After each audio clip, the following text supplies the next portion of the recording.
Well, obviously, kind of saying this for every guy now, but not the way you want it to end. But we figured we'd give everyone a couple days. After a couple days, any thoughts change, or when you think about the group, what are your initial thoughts now that you've kind of had a couple days to let it settle here? It's tough. It's still tough. It stings. I don't think that's a feeling you want to forget. That's what drives you to get better. That's what drives you for the next season. And it's tough. Losing's never easy, especially when you have a good group. And we thought we had something special this year. So I think we're the type of group that'll get better from it and then learn from it and be better going forward. As you do think about the year, what are some of the highlights that stand out to you? Obviously, there's a lot of guys that were able to move up. There's a lot of guys in this team that did some good things individually. What are some of the things that stand out to you when you think about it? I think just all those things. Seeing those kids go out and play their first NHL games, score their first NHL goals. Those are moments that are going to last a lifetime for them. So for us as teammates to be able to watch that from afar is always a very special time. And I think when you look at some of the accomplishments that some other guys had, Tynes, unbelievable year. It was special to watch. Was our MVP. Furky scoring 40 goals. Great teammate, unbelievable to watch. And we had a good regular season too. We have a lot to be proud of. We just know we got more to build to. Were there any goals maybe that you had coming into the season that now that the season's wrapped up you can reflect back on? You know what? Truthfully, I think you just want to win every year, and I knew we were going to have a good team coming in. I think the way we finished last year, we knew that we were going to have a deep group. Unfortunately, as the year went on and the Kings kind of had injuries, our team changed a lot. I think we had over 50 players on our roster throughout the season, and that's tough. You bring new guys in, they learn the system, they learn how to play, and sometimes it works like clockwork and sometimes it doesn't. So I think it's just the disappointment of losing is always going to be the thing that you fall back on at the end of the year. It's fresh, so I know it just happened, but when you look at the series against Colorado,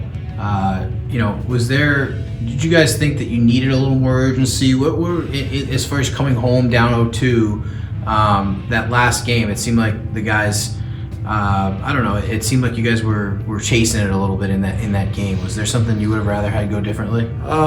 You know what, I think game 2 is just such a big game for us. It's an emotional game, and when that overtime goal goes in that you put yourself in a heck of a hole in a 5-game series. I thought guys handled the next few days as well as they could. We said all the right things. We still had a lot of belief in there that we could get it done. And I thought we started the game really well, actually. I thought the first period was maybe our best period of the series. Desperate, and then, we let it slip in the second period, and then by that time, like you said, you're chasing your tail. So, short series in the American League in the first couple of rounds, and you get behind in game 1 and you never catch up. I feel like we've asked you a couple of times this season what it's like for you in your role as one of the veterans on this team and captaining a team with so many young players. But now that the season's kind of over, can you reflect on what your relationship was like with other members of the leadership group, some of the other veterans on the team, or some of the members of the coaching staff? We had a great group. We really did. Guys that we'll keep in touch with for a long time.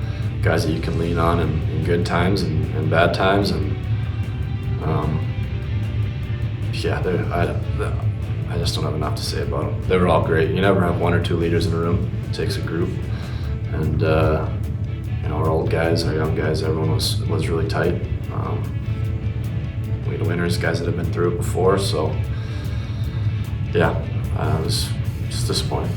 As that liaison between the room and the coaching staff, obviously it changed in the middle of the season, but what was your relationship like with that coaching staff to continue that message and make sure that it got from the players in the room to the coaching staff?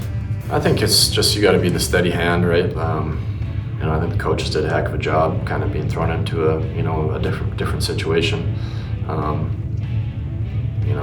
Hyder's communication is second to none. He cares about his players. He wants his players to feel like they have a voice, and Yeah, I think you just kind of got to be the voice for the players and vice versa, and let the coach know you have the support of the players. And yeah, I think you just try to be the even same every day. What is your summer like? I know that you're probably going back up north. Is this a normal summer for you? What do you usually do in the summer? We're big outdoorsy people, so for now I'm gonna jump on the bandwagon with my dad and cheer him on as long as the Flames are playing. But when we get home, we'll do lots of hiking and biking and spend some time on the farm and help out there. And it's always nice to get home, but we gotta get these kids through school first.